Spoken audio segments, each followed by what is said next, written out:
Ultimate Wolverine, issue number 1 from Marvel Comics. So this is set in the Ultimate Universe, obviously. I'm not really all that familiar with the Ultimate Universe, other than Spider-Man. Like, Spider-Man is the only other Ultimate that I'm reading. But this issue does a pretty good job of not letting you be lost. So we start off in a plane where we're near the border of Eurasian Republic and Latveria. And we have Wolverine. And Wolverine is pretty much just a mindless soldier. We have other soldiers wondering what the hell is he. He like creeps them out. They believe that he might have been like a former infantry, that he's basically just a bunch of corpses of soldiers who died in combat pieced together.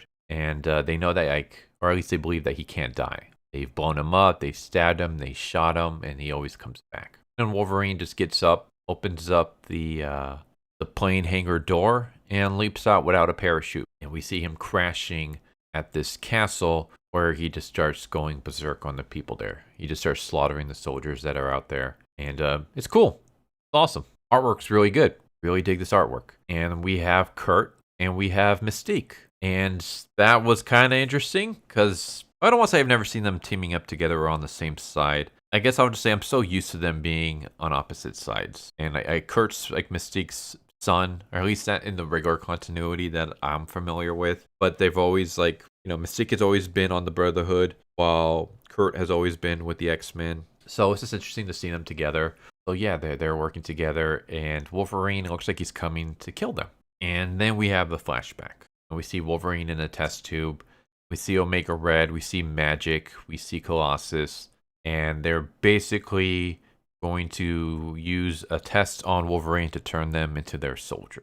I will say that this version of Colossus is kind of interesting. Like the fact he has a beard. This is somewhat off topic, but it always made me kind of like wonder, how the hell does he grow body hair if his entire body's made out of steel?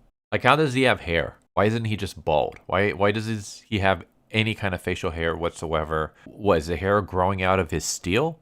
That doesn't make any sense. He should just be like a hairless bald guy. But yeah, he has a hair and he has a beard. And they're going to do the Weapon X test on him, where they're going to put the metal, they're going to graft it over his bones, over his skeleton. And they also run a test where they completely erase his memory. He used to be Logan, but he's Logan no more.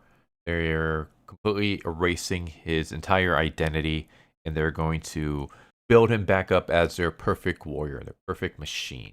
He's going to be their winter soldier. So basically, Wolverine is getting the Bucky treatment. And the present day, we just see Wolverine, and he's slaughtering all these soldiers inside this church. And Kurt's like doing a prayer as his men are getting slaughtered. We have a moment that kind of confused me at first, but then I was like, oh, okay, that's what's going on. Where Mystique hides behind a pillar, and then she transforms into Colossus. He has a giant Gatling gun.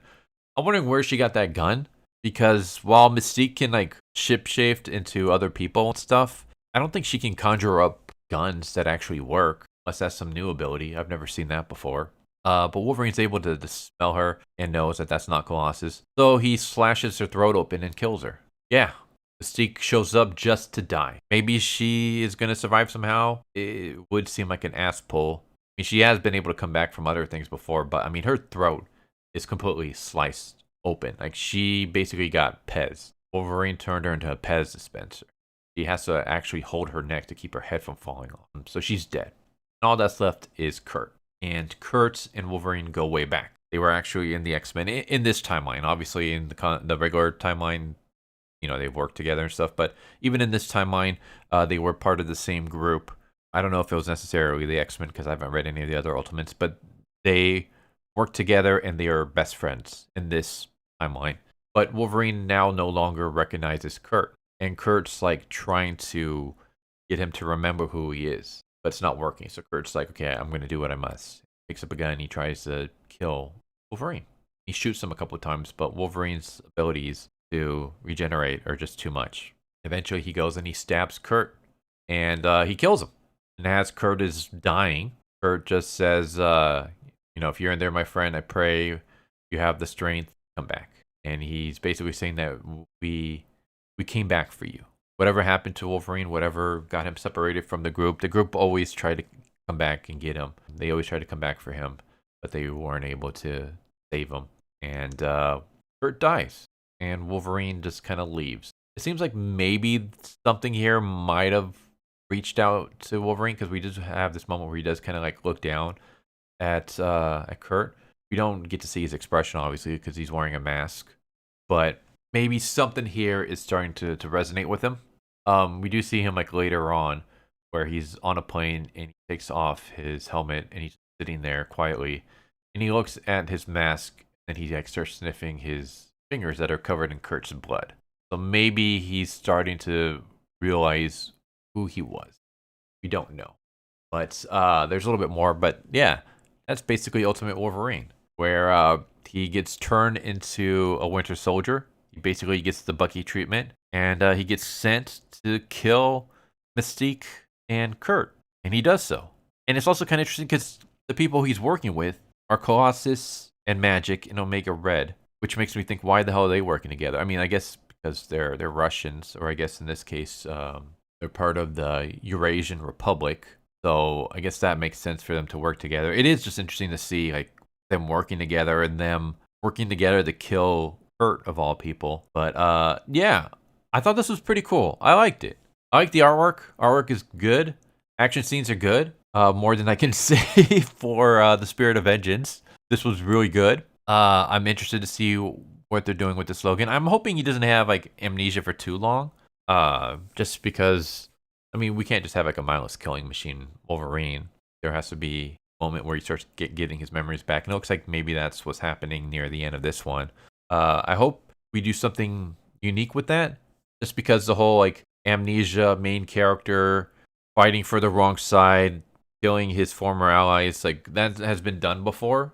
So hopefully this series does something unique with that. So we're not just so that we're like treading new ground rather than just retelling a story that's been told multiple times before.